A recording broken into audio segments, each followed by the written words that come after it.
Welcome to Balance Black Girl. My name is Les. I'm your host, and I appreciate you tuning in. This show is about everything that we're balancing in life, but it has a real focus on wellness, well being, healthy habits. And that's what we're really going to be focusing on today. So, like many people, I grew up playing sports, and I was never a superstar athlete. I was always very blissfully average, but my experiences playing sports really shaped a lot of who I am today. So I played soccer, I played volleyball, I ran track, I did cheer. And those experiences playing those sports cemented so many things in me that I still use now as an adult. Things like being a part of a team, learning how to take direction, appreciating fitness, body awareness. And those are things that were really ingrained in me from a young age from participating in those sports. And even when I was a personal trainer in my 20s, I could always tell when I was training a client who had experience playing sports as a kid. Similarly, their body awareness was just so much higher. They were able to kind of lock in, even if they weren't necessarily in shape when we started, they were always able to lock back in and tap into something mentally that helped them just be a lot more grounded in what they were doing. They were a lot more coachable. It was a lot easier to direct them to do things. And it really got me thinking about how important it is that one, we get those experiences when we're young, but two, having the mentality of an athlete as we age. This is something that I've been thinking about a lot lately for a couple of reasons. One, the Olympics just ended last month, which is obviously very inspiring when we see all of these amazing athletes from all around the world performing at the top of their game. We saw women particularly killed it, Black women particularly killed it. And it's always so inspiring every 2 to 4 years when we see that happen. The other thing is that I've recently been switching up my wellness routine a lot. I've been taking a lot more workout classes. And recently I took a class at this studio called Army. I don't know where all they have locations. I know that they have it here in New York, but it's actually insane. This is not a workout for the faint of heart. It's very intense. It's very um, high. I don't want to use the word intense again, but it's very much like not for the faint of heart. I wouldn't necessarily say it's beginner friendly. It's very, very kind of high level lock in. And so I was at an event at that studio taking a class from the founder, and it was almost like part workout class, part motivational speech is what he was doing, because as he was coaching us all through this workout, he was definitely giving a lot of like motivational talks. And he was talking a lot about the importance of locking in and how what we were doing during that workout was kind of training us for the rest of our day, for the rest of our lives, really. And so that combined with watching the Olympics has really got my wheels turning about this whole idea of being an athlete of life. And I think that that is like the secret sauce to really locking in and leveling up that we don't talk about enough is having this mentality of being like an athlete of life. So when we think about those really high level athletes, like a professional athlete or an Olympian, they're doing all of these things to reach a common goal. For them, that is to win, whether that is to win a championship or a gold medal or whatever it is. Like they are putting their all into whatever that kind of ultimate end goal is. And I think that we can learn a lot from athletes and from their mentality and how they reach that goal in the different ways that we move through our lives. So even for us everyday people who, we're not professional athletes competing for a gold medal or for a championship ring, but there is something that most of us are working towards. And whether we like it or not, so many elements of life are a game. If you're in corporate America, that is a game. There are so many corporate games that if you're a part of it, you just have to play. If you are in the dating scene right now, as annoying as it is, so much of that is a game. And even if we don't like it, sometimes we still have to participate in it if there are places that we want to go. And I have felt a lot of ways around like, oh, I don't want to play these games. I don't want to play the social media game or the corporate game or this game or that game. But the game is the game whether we want to play it or not. And you can always opt out, but sometimes to get to where you want to be, you do have to get into the arena and play. And there's a difference between locking in and playing to win and getting played. And the choice is ours. And so when I say being an athlete of life, that is what I'm talking about. It's about really training and putting your focus and putting your energy towards whatever that game is that you are trying to win in this season.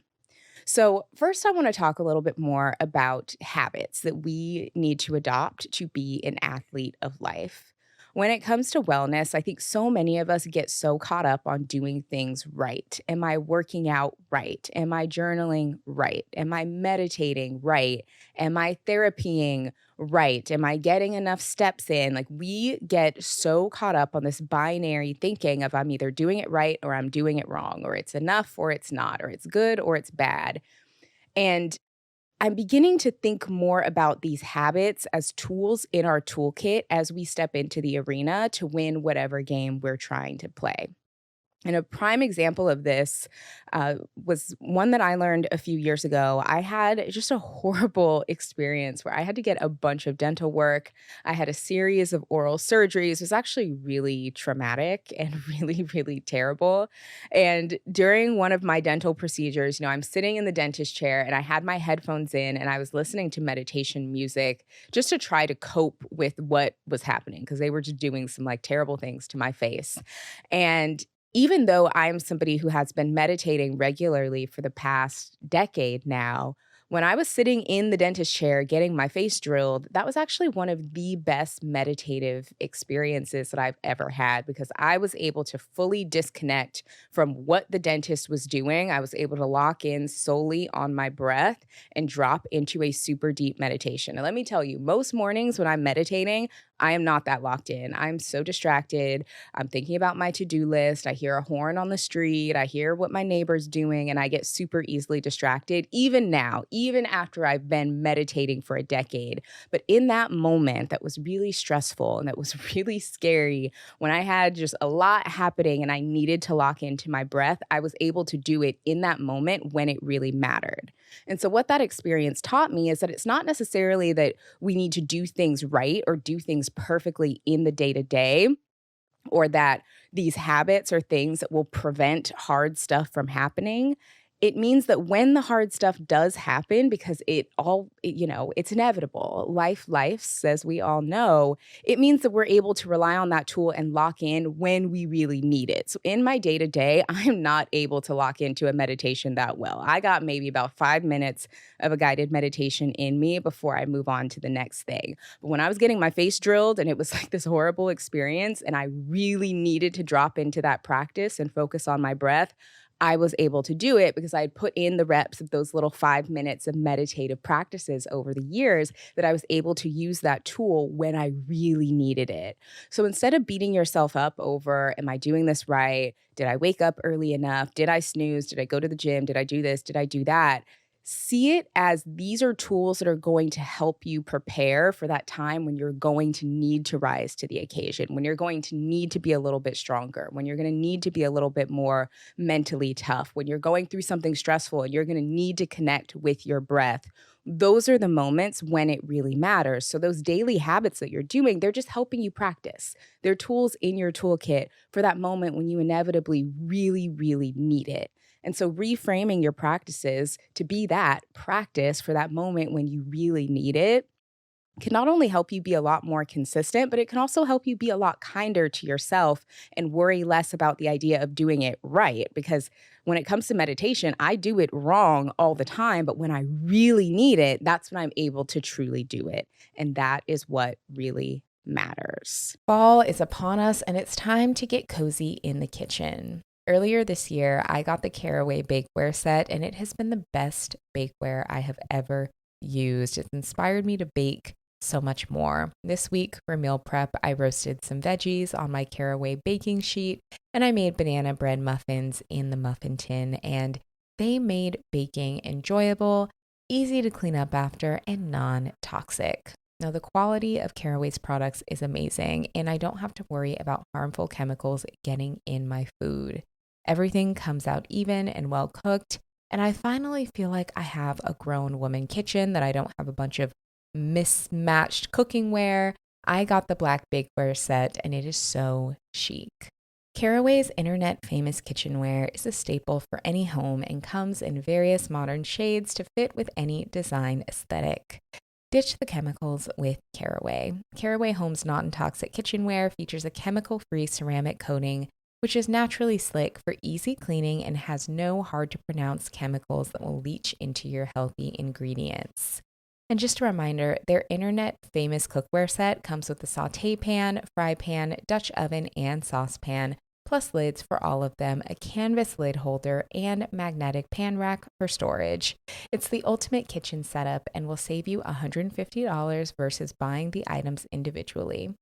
Plus, if you visit carawayhome.com/balanceless, you can take an additional 10% off your next purchase. This deal is exclusive for our listeners, so visit carawayhome.com/balanceless or use code balanceless at checkout. And don't forget to mention that you heard about Caraway from us in their post-purchase survey. Caraway, non-toxic cookware made modern. We all love feeling clean throughout the day, especially after a trip to the bathroom. And an essential that I always keep in my bathroom that keeps me feeling clean and refreshed is good wipes. I mean, toilet paper has its place, but TP alone doesn't always get the job done. It often just smears things around, but doesn't actually leave you feeling clean. I mean, think about it. Would you wash your hands without water? After all, we use wipes to wipe babies' butts, and even as adults, we need the same TLC. But good wipes are so much better than baby wipes because they're actually made for adults. They're convenient, made from plant-based fibers, and they flush and break down easily. Plus, they smell amazing. They're naturally scented and hypoallergenic, so they're safe for sensitive skin. My favorite scent is the Shea Cocoa, and the lavender is amazing as well. Now, I've used other brands of wipes in the past, but I just find that good wipes are softer, more comfortable, and just do a better job at cleaning. I order mine on Amazon, so they ship directly to my place, and I always have them on hand. If you want to upgrade your restroom ritual, you can get good wipes at Target, Walmart, Kroger, and most local grocery stores. Just head to the toilet paper aisle and look for the bright aqua, rose, and emerald packages. They're also available on Amazon if you're more of an online shopper like I am. Trust me, you will love them. Sometimes, even when I know something is good for me, I still struggle to do it. And that is me with eating organ meat. They're so good for you. They're packed with B vitamins for brain function and energy, rich in vitamin A to support your immune system, skin, and reproductive function. And they contain bioavailable minerals like iron and zinc. But I just cannot get with eating them. That's why I take Paleo Valley Organ Complex. It's odorless, tasteless, and contains 3 nutrient-dense organ meats from grass-fed cows to provide a wide array of nutrients. I added Paleo Valley Organ Complex to my supplement routine after getting my blood work done last year to help me fill in gaps for nutrients my body needed more of. Since I started taking Paleo Valley grass-fed organ complex, I've noticed my energy and endurance levels have been so much better. My skin and hair feel great, and I feel more vibrant. Paleo Valley is dedicated to helping people get essential nutrients without added sugars, grains, and harmful ingredients. Paleo Valley prioritizes using grass-fed, organic farming, regenerative agriculture, and nutrient density across all of their products. I also love their turmeric complex for helping with inflammation and joint pain, as well as their apple cider vinegar tablets. Head to paleovalley.com/balanceless for 15% off your first purchase. Again, that's paleovalley.com/balanceless, or you can use the code balanceless at checkout for 15% off your first purchase. So, if you're in a place of wanting to level up in life or to get a little bit better or to lock in on your habits, you really have to start picturing yourself as an athlete of life, training for that specific game that you are trying to win. And depending on what season that we're in, that can always change. The game that you are trying to win when you are in college is going to look totally different than the game you're trying to win, your first job out of college. It's going to look totally different than if you're in your 30s and you move to a new city. It's going to look totally different from if you're in your 40s and you are, going through something. It's always going to be different, but really understanding what is the game that you're in right now? What is the court that you're playing on right now? What is the arena that you're in right now? And what is being required of you now? Or if you look just one step ahead at like maybe that next phase of life, what is going to be required of you a year from now, 2 years from now, 5 years from now? And how can you start training and putting in the work for that today? Because if we think about these Olympic athletes, the Olympics comes around every 4 years. They're spending that whole 4 years in between those games training and preparing for that next meet. So look at your life, look at where you're at right now, look at what's on the horizon for you, and look at what is going to be required of you in that next phase or in the area that you want to move into. Let's say that there's something that you want to accomplish or that you want to achieve, maybe a career milestone, or maybe you want to become a mom, or you want to move to a new city, or you want to start a business. Think forward a little bit to, okay, when I have that, what is going to be required of me in that moment? What is going to be required of me when I get that promotion? When I'm managing that team, what skills am I going to need to be able to do that, right? Or if you are wanting to get pregnant, maybe within the next year or two, what is going to be required of you to do that? What is physically going to be required of you? What nutrients do you need? What is mentally going to be required of you to be able to rise to that occasion and to almost play that game or to be in that arena? Or if you're wanting to move to a new city, what is going to be required of you when you move to a new city? It's probably going to be the ability to understand how to navigate that city, the ability to go to events and introduce yourself to new people, the ability to put yourself out there. So start looking ahead at the person that you want to be and start training to become her. And when you do that, that's when it's so much easier for you to kind of lock into those habits because you have that goal, that version of yourself, that athlete at the top of her game who you are trying to aspire to be. You have a version of yourself to look up to, and that's going to help you so much with your consistency. So, the next thing I want to dive deeper into is this idea of training. And I did mention it just now, but I want to talk a little bit more about this idea of training because I think that's where a lot of our wellness practices come in.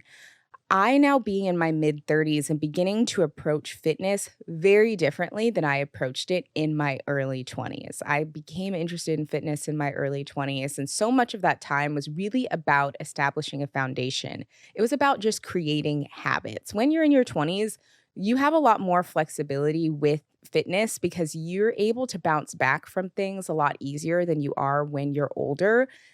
Oftentimes there's not as much kind of physically required of us. And so we can just kind of play. Just the idea of getting used to movement and being in your body and maybe building a little bit of strength is often all we need. And that was kind of my mentality of just trying to exercise consistently. But I wasn't necessarily doing things to optimize fitness or to optimize strength or agility or recovery. I was just really getting in the habit of moving. And that served me really well in my 20s and early 30s. And now that I'm in my mid 30s, I'm like, okay, I'm getting a little bit older. Things with my body are changing. When I look at that horizon that I was just talking about in the last point, what's going to be required of me in 5 years and 10 years when I'm beginning to experience things like perimenopause and losing bone density and losing muscle mass. How can I prepare for that right now? So when I think about the game that I'm trying to win from a wellness perspective, for me right now in my mid 30s, it is aging as well as I possibly can. And not even necessarily from a vain standpoint,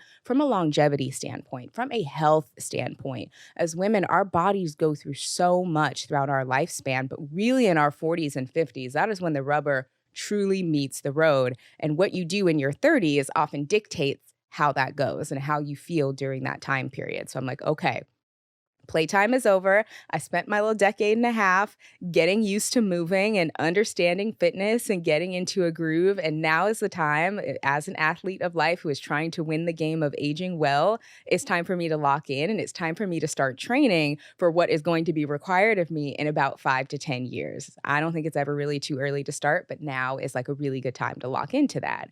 So when I think about me being an athlete who is training for something like perimenopause, I'm thinking about building strength and I'm focusing a lot on increasing my strength training and not doing it just to do it like I've been doing for the past decade, but truly doing it to build strength and muscle.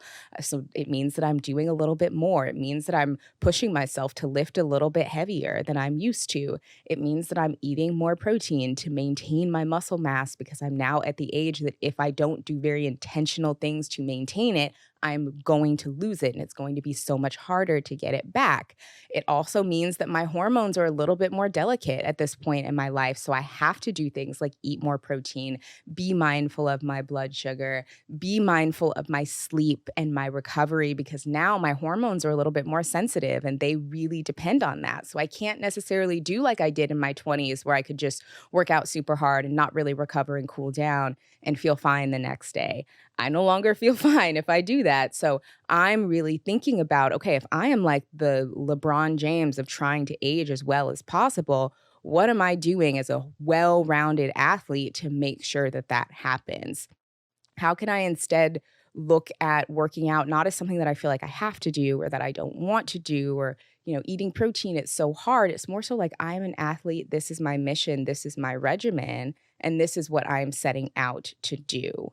And so when we look at our wellness routines from that perspective, it gives us a greater why. It gives us something that we can really work towards. And it can sometimes take that idea of like motivation out of it, because a lot of us feel like we lack motivation. But the secret is like everybody lacks motivation. This morning, my alarm went off at 5:30. And when it went off, I was not in the mood to get up, but I knew I had to get up. I had to put in those reps to build that strength for that later version of myself. I also knew that I was coming to the podcast studio pretty early in the morning, and I also wanted to train to be on my A game for that. And I knew that if I worked out before I came to record this podcast, I would be so much more alert and sharp, and it would be a better episode. And so I had to like lock into that athlete mentality of like, this is what I'm training for. I'm training to age well. I'm training to be as good of a podcast host as I can. And these are the reps that I need to put in to do this, so that even though I wasn't necessarily motivated, locking into that why trumps that lack of motivation, and we're able to get up and we're able to get after it. So, as you are thinking about what training looks like for you, get really clear on what game is it that you are trying to win. Because sometimes we imitate each other. There's so much on social media where it's like this person is showing their morning routine, or even if you follow me and it's like, well, Les does these workouts, that is training for the game that I am trying to play. But if you're playing a different game, it could look different, right? Like the way Simone Biles trains as a gymnast is entirely different from the way Gabby Thomas trains as a track runner. They're playing different games. They're winning different things, so their training looks entirely different. So you need to get really crystal clear on what does training look like for you? What is the game that you are currently trying to win? What is the game that you are trying to master? What is the game that you are trying to play? And get really clear on what habits, what practices, what form of training is going to be most beneficial to get you to where you want to be. And I think that wellness is often very foundational to that. In every episode, I'm always going to come back to fitness. I'm always going to come back to moving your body, to, fueling your body, because those things are super foundational. But often when it comes to training, that can be other things as well. It can be intellectual, it can be mental. So let's say that you are wanting to make a career change into maybe a higher paying field. And let's say you need an entirely different skill set to move into that field, then that means that that is the game that you are currently trying to win. And so maybe that means that you are on YouTube University teaching yourself new skills to qualify for those roles. Maybe that means that you are doing freelance work to build out a portfolio to qualify you for a different role or for more clients to help you make more money. Or maybe that means that you're getting some sort of certification or you're going back to school to be able to qualify you for that next thing so that you can learn how to be whatever it is that you need to be. I had a similar experience when I was working in corporate and I wanted to become a people manager and I didn't have any people manager skills. So I started taking the people manager training courses. I started mentoring other people who I was working with at that time to get those managerial skills so that when it became time for me to get promoted, I was qualified. I had been training for that role. And when I became a manager, I was able to hit the ground running because I had built up those skills and I had learned how to do the things that were going to be required of me. And sometimes that is physical, as I talked about earlier. Sometimes it is intellectual. Sometimes it is mental and emotional. If we think about something like motherhood, that is a huge mental and emotional taxing role that you are taking on. So if that's something that you're seeking, maybe mental toughness is what you're working on because it's something that you're going to need to be responsible for another life in the world. Or maybe if relationships are something that you're working on, that means that you address your communication skills and your teamwork skills and empathy skills to be able to relate to other people. So, training for the game specifically that you want to win is super important. And I also think discernment from the types of advice that you take is also really important because there's so many people talking at you. And I realize I am one of them talking at you. So many people giving advice from brokenness and from their own limiting beliefs and their own biases. And you have to take that with a grain of salt and say, is this person a qualified coach to help me get to where I want to be, right? If I were an Olympic athlete looking to hire a coach, does this person have the qualifications? Could they lead me to the medal that I want to win? If not, then maybe I should seek that guidance or that counsel elsewhere. And so, really being able to have that discernment of understanding what information is for you and what information is maybe not for you in this season is super, super important because having the wrong guidance, having the wrong coach, having the wrong training plan, these are all things that, as like an athlete of life, can get you very off track from that gold that you were trying to get to. So, as you're building out your training plan, as you're building out your toolkit of wellness practices are going to help you, really think about those qualities that you need to have to perform at the top of your game for whatever it is that you are trying to achieve. So maybe that's being a person who performs really well under pressure. So that would mean that things like meditation and visualization are going to be really important for you. Or maybe you are somebody who wants to be super magnetic. So that is going to mean that training and doing things like journaling, becoming really self aware, um, going to therapy to work through any blocks or limiting beliefs you may have that may be blocking your ability to attract things could be an important part of your training plan. Or maybe let's say that you are trying to call in more abundance. So that could mean that money management and money education are really important training for you because it's going to be really hard for you to manage more money if you don't manage what you currently have. So really dialing in on your financial education and learning how to understand and manage money is going to be key for preparing you for when you inevitably, right? Because we're calling in goodness, when you inevitably have more, then you're going to know what to do with it. So, as you look at ways to either refresh your wellness habits or to lock in on what it is you want to do, get really specific on what is going to be required of you in this next season. So, the next thing that I want to talk about is really that mental piece, because I think that what makes a top notch athlete truly top notch is their mental game. There are a lot of people who are athletic in the world, there are a lot of people who are in really great shape. But those people who are truly at the top of their game are truly there because it's the mental piece that they have mastered. Elite athletes have mastered visualization. They have mastered the ability to mentally rehearse their victories over and over so that it is embedded into every fiber of their being. So it's not enough to necessarily just do the thing, to just do the workout, to just practice, I don't know, the speech or the public speaking or whatever it is that you want to get better at. Those things are super foundational, but you also then have to have that mental piece to be able to take you to the next level. And so I think visualization is such a huge part of this. So many athletes will truly visualize themselves competing in their sport, visualize their victories, visualize, that special move or that special thing that they do so that it is truly embedded in their brains, their minds and their bodies are connected and they know how to execute and how to carry out whatever it is that they're wanting to carry out. So your ability to visualize is going to be key.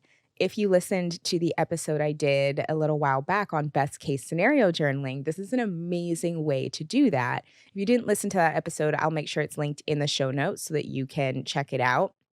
But basically, best case scenario journaling is a practice that I created that's very similar to scripting. You're basically writing out how you want something to go in the best case scenario. So let's say, for example, that someone is an athlete and they are a track runner. And if they were to do the best case scenario journaling, in their journal entry, they would write about the race that they're preparing to run. They would write about how they feel. They would write about how fast they run. They would write about what it felt like to cross the finish line and win. Like, that's an example of them really imagining their best case scenario for whatever level they are trying to compete at. And us as everyday people, we can do this for our day to day. So I will write a best case scenario journal about how I want my podcast recordings to go. I will write a best case scenario journal entry about how I want my events to go, about how I want a meeting to go. Writing out the victories that we want to have and imagining them in vivid detail is so important because it helps prepare us for those moments.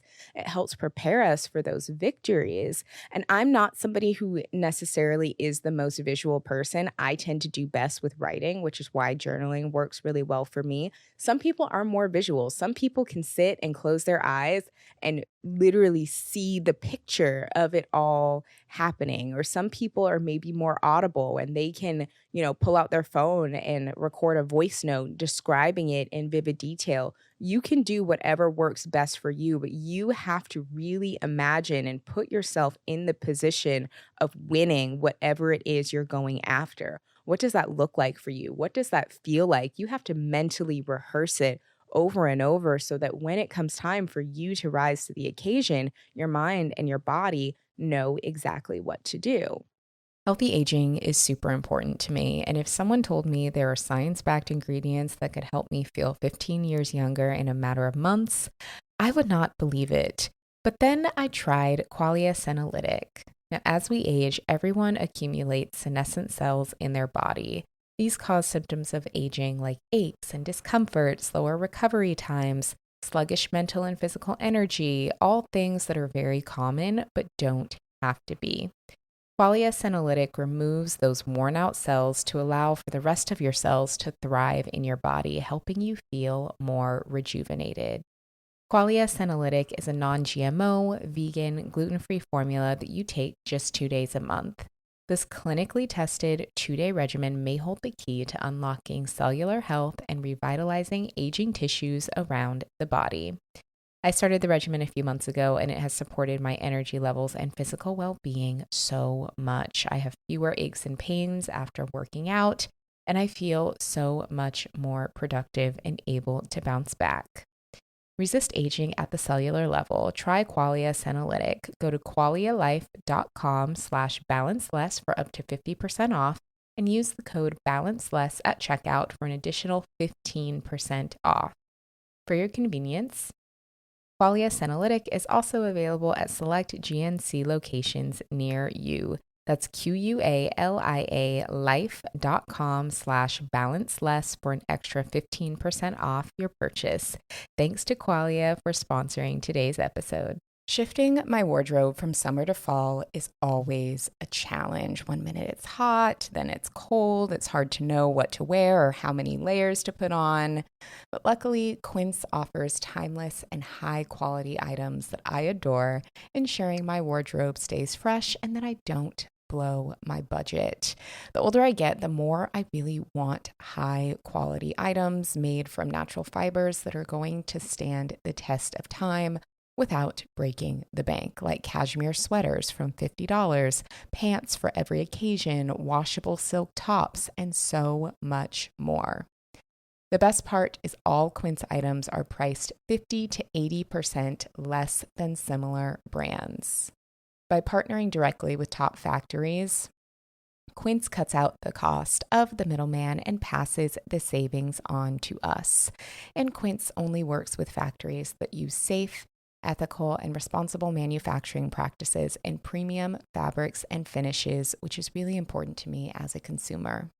So many of my everyday staples that I wear and use come from Quince, like my favorite cashmere sweaters, my leather tote bag, my silk skirts are all a regular part of my wardrobe and they all came from Quince. In my cart for fall, I currently have a silk slip dress, I have bodysuits, and gold jewelry pieces.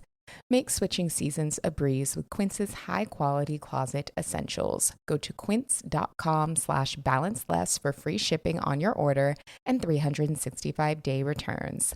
That's QUINCE.com/balanceless to get free shipping and 365-day returns. Quince.com/balanceless. We are bombarded with needing to make decisions all day. Everything from remembering the steps to our routines, to figuring out what to eat, to figuring out what to wear. And it can be so exhausting. But thankfully, deciding what water to drink doesn't have to be a tough decision because Smart Water Alkaline is an easy choice. Getting in enough water when you have a jam-packed schedule or you're super active can feel really challenging. So when I need to grab water while I'm on the go, I grab a Smart Water Alkaline. Not only does it taste amazing, but it's also vapor distilled with added antioxidant and a 9.5 pH. Well, I am always on the go. I'm going to multiple events a day. I'm working out. I'm recording podcast episodes. I'm traveling. So having a bottle of water that I can take with me that fits in my bag and helps me feel my best is essential. Smart Water Alkaline is an easy choice for anyone looking to elevate in all areas of their lives, fitness and beyond. When it comes to living my life, there's already so much to overthink when it comes to work and wellness and adjusting to a new city. But at least I don't have to overthink my water. Whether you're running miles or running meetings, Smart Water Alkaline can help keep you hydrated throughout your active life. Life's full of choices, and Smart Water is a simple one. Visit drinksmartwater.com to learn more about Smart Water Alkaline. Another element of mental game that athletes are really, really great at is mental toughness because every athlete, every person has setbacks. It's not necessarily our ability to be successful is not necessarily about our ability to avoid those things. It's about our ability to rebound from those things. And it doesn't necessarily mean that we rebound from everything super quickly, but it means that we rebound from things completely. So when you have those moments where something knocks you down, where you stumble, where you fall, where you make a mistake, where you need to pivot, do we get so hung up on the mistakes that we made that we can't see what's ahead of us? Or do we take that information, learn from it, and move forward with it? Your ability to bounce back, your ability to rebound, your ability to move forward and to make the next play is so much more important than what happened during that mistake. Because, like I said at the beginning, when I was talking about things like meditation and those tools, we don't do those things so that we can avoid the bad things. Bad things sometimes just happen. We do that so that we can know how to deal with them. So, our bounce back rate, that rebound rate, our ability to take what we learn and apply it to the next thing is so important. And that does require a bit of mental toughness. It requires a bit of our ability to separate from those moments and to not ruminate about them, to see mistakes as what they are, mistakes, but not a reflection of who we are or a reflection of our worth. Because for so many of us, especially if you're more of a perfectionist, it can be so tempting to, when you stumble, when you make a mistake, when you trip up a little bit, to then want to beat yourself up and be like, oh, I'm so stupid. Oh, I don't do anything right. Oh, I can't do this. Oh, I can't do that. No, this is an opportunity for you to learn, for you to get your head in the game, for you to apply that training and to move forward. It says nothing about who you are as a person. It says everything about this moment. And your ability to be successful is not about never stumbling. It's about how you get back up. So, how are you able to rebound from that moment? How are you able to move forward? How are you able to not make that mistake again the next time and to ensure that you are constantly moving forward to get towards that goal? And mental toughness is a tough one to build. It is because it doesn't look the same way for any two people. But I think our ability to lean into those little challenges day to day can help build our mental toughness. Even things like working out, I think are super important for building mental toughness. When we're able to physically do something that maybe we couldn't do the week before, we're able to lift just like a little bit heavier or to do one more rep or to hold that plank for one more second. And we see that as proof of concept of what we're capable of. Those are the moments that really build our mental toughness. Our ability to lean in and to solve problems builds our mental toughness. Our ability to rely on others and be a part of a team and be a part of a fabric and a support system builds our mental toughness. So, as we all go through challenges and obstacles, really start looking at those as opportunities to build mental toughness to get you ready for the next thing. Anytime you have a setback, get excited because that means that you are getting ready to bounce back and make that bounce back better than ever. As we get older, something that can be a hurdle to mental toughness is we're not necessarily picking up as much new information as we do when we're younger. When we're young, we are like sponges to everything around us. We're constantly learning. We spend a lot of our time in school where we're constantly presented with new information. And as we get older, we tend to get a little bit more stuck in our ways. We tend to kind of do the same things over and over. And so, as we're thinking about ways to build our mental agility, our mental toughness to be able to rise to the occasion, looking for ways to also challenge some of our beliefs can be really important. So, that could be everything from consuming content of from different perspectives, reading books outside of the genre that you usually like, listening to music that is outside of like maybe those same 5 songs that you listen to over and over. And I'm really adding myself right now because I am somebody who listens to like the same 5 songs from the late 90s and early 2000s over and over. But anytime we can present our brain with something new, whether that's new information, new things to be stimulated by, it also really helps build that mental agility and that mental toughness. Because the thing about, these games that we're playing in life, being an athlete of life is like life is always going to throw new things at us. And we're not going to be prepared for the new things if we're constantly dwelling in the old things.